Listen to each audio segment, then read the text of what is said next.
बहुत समय पहले किसी जंगल में टुनटुनी चिड़िया अपनी बेटी गुड़िया के साथ रहती थी। पति की मौत क्या हुई, उसके अपने भी पराये हो गए। सास बोली, कुलक्षणी, तू मेरे बेटे को खा गई।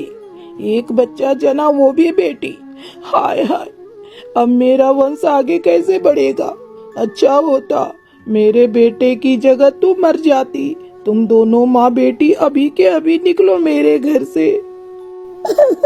माँ जी, मैं अपनी नन्ही सी बच्ची को लेकर कहाँ जाऊंगी।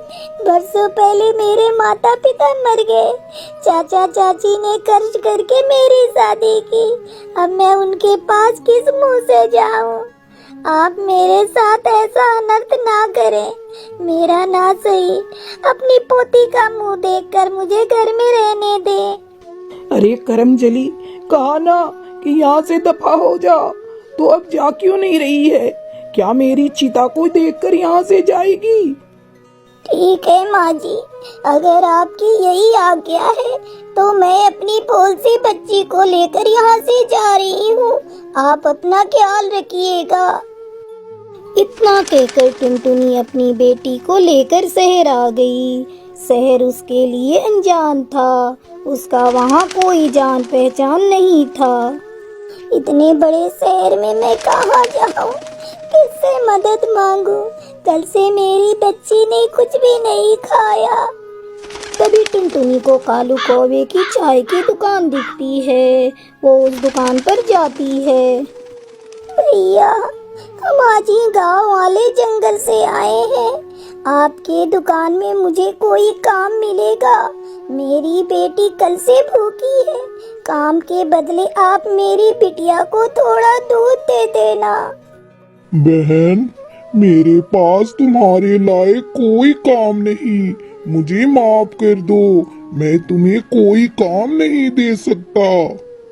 भैया, आपके दुकान में कितने सारे गंदे बर्तन पड़े हैं। मैं उन्हें साफ कर देती हूँ। मुझे बस थोड़ा सा दूध दे देना ताकि मैं अपनी बिटिया का पेट भर सकूं। टुनटुनी को अपनी बेटी के लिए गिड़गिड़ाता देखकर वो दुकानदार कहता है, ठीक है बहन, जब तुमने मुझे भैया कहा है तो मैं कैसे तुम्हें मना कर सकता हूँ। आज से तुम मेरी दुकान में बर्तन साफ कर देना। मैं तुम दोनों को भोजन दे दूंगा। लेकिन तुम रहोगी कहाँ? तुम्हारे रहने का कोई ठिकाना है या नहीं? नहीं भैया, मेरा तो इस शहर में कोई नहीं। ले देकर गांव में ससुराल था, पर पति के मरते ही उन्होंने भी मुझे घर से बाहर निकाल दिया। बहन, तुम मेरे घर चलो। घर पर मेरी पत्नी बीमार है और मेरी एक बेटी भी है। मेरी पत्नी को सहारा मिल जाएगा। इस तरह टुनटुनी कालू कौवा के घर अपनी बेटी गुड़िया के साथ आ जाती है। समय बीतने लगा। कालू की बेटी टूनी और गुड़िया दोनों की अच्छी दोस्ती हो गई। कालू की पत्नी गोरी की सेवा टुनटुनी जी जान से करने लगी। एक दिन गोरी टुनटुनी से कहती है, टुनटुनी बहन, अब मेरी जिंदगी का कोई ठिकाना नहीं। कब ऊपर वाले का बुलावा आ जाए। इतने दिनों से मुझे एक ही चिंता सताए जा रही थी कि मेरी बेटी का क्या होगा मेरे मरने के बाद। भगवान ने मेरी सुन ली और तुम्हें मेरे पास भेज दिया। मेरे बाद मेरी टूनी का ख्याल रखना, उसे माँ का प्यार देना और अपनी बेटी की तरह रखना। आप ऐसी बातें क्यों कर रही हो बहन? आपको कुछ नहीं होगा। मेरी सांसें उखड़ रही है टुनटुनी, मुझे वचन दो, मुझे वचन दो टुनटुनी। मैं टूनी को अपनी बेटी से भी ज्यादा प्यार करूंगी गोरी बहन। इसे कभी आपकी कमी महसूस नहीं होने दूंगी। टुनटुनी के इतना कहते ही गोरी कौवी के प्राण पखेरु उड़ जाते हैं। मम्मा, मम्मा, आप मुझे छोड़कर क्यों चली गई? टुनटुनी गोरी की बेटी टूनी को अपने गले से लगा लेती है और उसे माँ का प्यार देती है। इस तरह टुनटुनी गुड़िया और टूनी को प्यार से पालने लगी।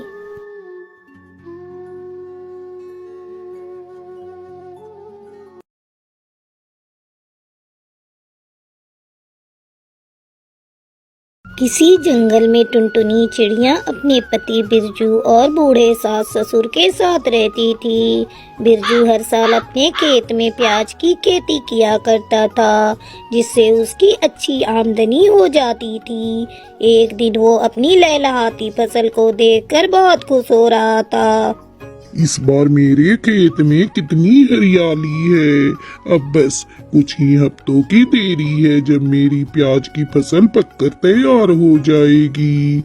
इस बार मैं प्याज बेचकर सारे कर्ज चुका दूंगा और कुछ पैसे अगली फसल के लिए भी बचा कर रखूंगा, ताकि उस लालची रतन लाल से मुझे कर्ज ना लेना पड़े।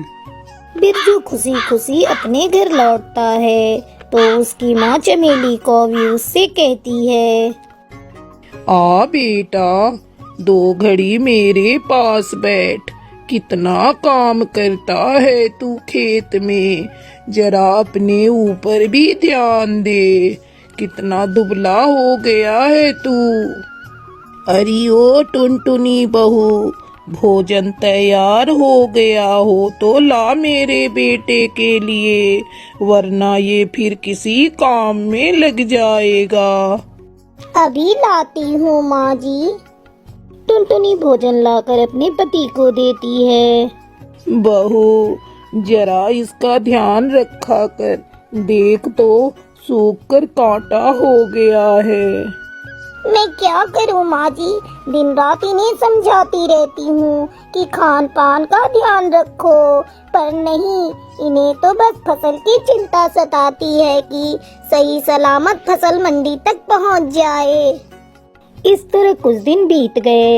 एक दिन बिरजू खेत से आकर अभी बैठा ही था कि तभी अंगतराम आता है।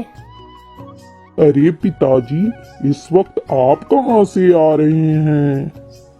मैं चौपाल से आ रहा हूँ बेटा, और बता फसल कैसा है? फसल तो बहुत बढ़िया है पिताजी, प्याज तो बहुत बड़े बड़े हुए हैं इस बार, बस कुछ ही दिनों में निकालने लायक हो जाएंगे।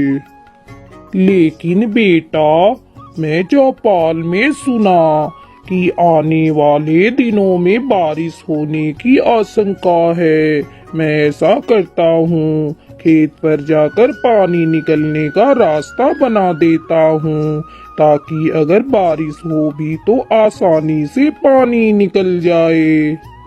मंगतराम खेत पर चला जाता है। धीरे धीरे रात हो जाती है और पूरा परिवार खाना खाकर सो जाता है। अचानक बिजली की गड़गड़ाहट से सबकी नींद खुल जाती है। बाहर जोरों से बारिश हो रही थी। पिताजी, अब क्या होगा? इतनी तेज बारिश में हमारी प्याज की फसल बर्बाद हो जाएगी। मैं खेत पर जाता हूँ। अरे बेटा, तू बेकार में जा रहा है। तेरे पिताजी ने पानी निकलने का रास्ता बना दिया है। बारिश का पानी निकल जाएगा, तू चिंता मत कर। नहीं माँ, मुझे जाना ही होगा। तो ठीक है, आप पिताजी को भी साथ लेकर जाइए, मैं आपको अकेले नहीं जाने दूंगी। बिरजू अपने पिता के साथ खेत पर चला जाता है। सारी रात बीत जाती है पर दोनों घर नहीं लौटते। अगली सुबह टुनटुनी उन्हें देखने के लिए खेत पर जाती है, पर वहाँ का नजारा देखकर टुनटुनी दहाड़े मारकर रोने लगती है। हे भगवान, ये क्या हो गया? अब मैं किसके सहारे जीऊंगी? हे प्रभु, ये आपने क्या किया मेरा घर उजाड़ कर? खेत के बीचों बीच दोनों बाप बेटा मरे पड़े थे। उन पर आकाशीय बिजली गिर गई थी। समय गुजरने लगता है। सदमे से टुनटुनी की सास की भी मौत हो जाती है। टुनटुनी अब बेसहारा हो चुकी थी। घर में रखा सारा अनाज खत्म हो चुका था। एक दिन वो पहाड़ कुछ होने वाला है नहीं, तो तुम मेहरबानी करके चुप हो जाओ। ये सुन के रानो अपने घर चली जाती है और मानो चिड़िया भी रो रो कर बेचारी खुद ही चुप हो जाती है। और आखिर रानो और मानो के अंडों से बच्चे निकल आए। चूँकि मानो को अपने एक बच्चे वाले अंडे खो जाने का बहुत अफसोस था, तो उसने अपने एक बच्चे का ख्याल बहुत अच्छे से रखा हुआ था। मानो चिड़िया ने अपने बच्चे का नाम रखा था बेलू, और बेलू भी बहुत अच्छा बेटा था। अपनी माँ का हर कहना मानता था। जबकि रानो चिड़िया के बच्चे बहुत ही शरारती थे। वो बिल्कुल भी अपनी माँ का कहना नहीं मानते थे। रानो चिड़िया के भी 2 बेटे थे। उसने उनके नाम चिंटू और मिंटू रखा था। एक दिन दोनों बहनें दाना की तलाश के लिए निकल रही थी, तो मानो चिड़िया बेलू से कहती है, मेरे बेटे, भोजन की तलाश में निकल रही हूँ। तुम अपना बहुत ख्याल रखना, कोई शरारत मत करना, और चिंटू और मिंटू के साथ मिलके कोई उछल कूद नहीं करना। मेरे बेटे, तुम्हारी बहुत चिंता रहती है। बेलू बोला, आप चिंता ना करें मम्मा, मैं कोई शरारती नहीं करूँगा। मैं घर से बाहर नहीं जाऊँगा। घर पे रहकर ही घर के काम सफाई कर दूँगा। शाबाश मेरे बेटे, तुम मेरे अच्छे बेटे हो। रानू और मानू चिड़िया उड़ते हैं कि पीछे से चिंटू और मिंटू आ जाते हैं और कहते हैं, बड़ी सारी उड़ान भरे, देखते हैं कि कौन ज्यादा तेज उड़ सकता है। बेलू बोला, नहीं, मैं नहीं उड़ सकता। मैं तुमसे भी यही कहूँगा कि कोशिश ना ही करो तो बेहतर है, वरना हमें कोई चोट भी लग सकती है। चिंटू और मिंटू बोले, रहने दो, तुम तो बुज़दिल हो, लेकिन हम नहीं हैं। देख हम कितने दूर तक उड़ेंगे। जो ही दोनों भाइयों ने उड़ान भरी, दोनों गिर पड़े। एक का पंख टूट गया और दूसरे की टांग। बेलू ने जल्दी जल्दी दोनों को उठाया और अपने घर ले आया। उनको पानी पिलाया।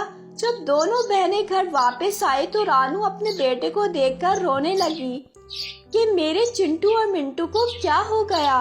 दोनों चिंटू और मिंटू भी डर गए कि अब माँ उनको डांटेगी, तो उन्होंने बेलू पे इल्जाम लगा दिया कि बेलू ने उनको धक्का दिया और वो गिर गए। बेलू बोला, नहीं मम्मा, ये झूठ बोल रहे हैं, मैंने ऐसा कुछ नहीं किया। ये तो खुद मेरे पास आए थे और बोले आओ उड़े। मेरे मना करने पर भी ये ना रुके और गिर पड़े।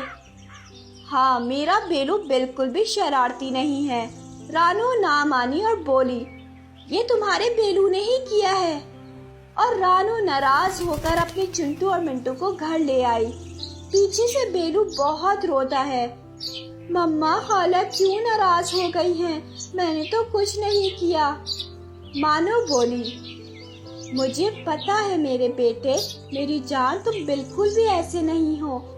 और घर जाकर रानू चिंटू और मिंटू से पूछती है कि सच सच बताओ कि ये किसकी शरारत थी। तो चिंटू बोला, मम्मा, ये हमारी गलती है, बेलू ने कुछ नहीं किया। उसने तो मुझे बल्कि मना किया था, हमने ही उसकी बात ना मानी और हमने अपनी गलती की सजा पा ली। और फिर रानू को बहुत अफसोस हुआ कि उसने खामखा अपने भांजे को डांटा। और फिर रानू ने आकर बेलू और उसकी माँ से माफी मांगी और बेलू को खाला ने कहा, मेरे भांजे, तुमने मेरे बच्चों की जान बचाई है, तो मैं तुम्हें कल कोई अच्छा सा गिफ्ट दूंगी। अगले दिन रानू चिड़िया अपने भांजे के लिए एक मोबाइल फोन लाई और इसे गिफ्ट किया और अपने बच्चों से कहा, तुम जब तक ठीक नहीं होते और अच्छे नहीं बनते, बिल्कुल बेलू की तरह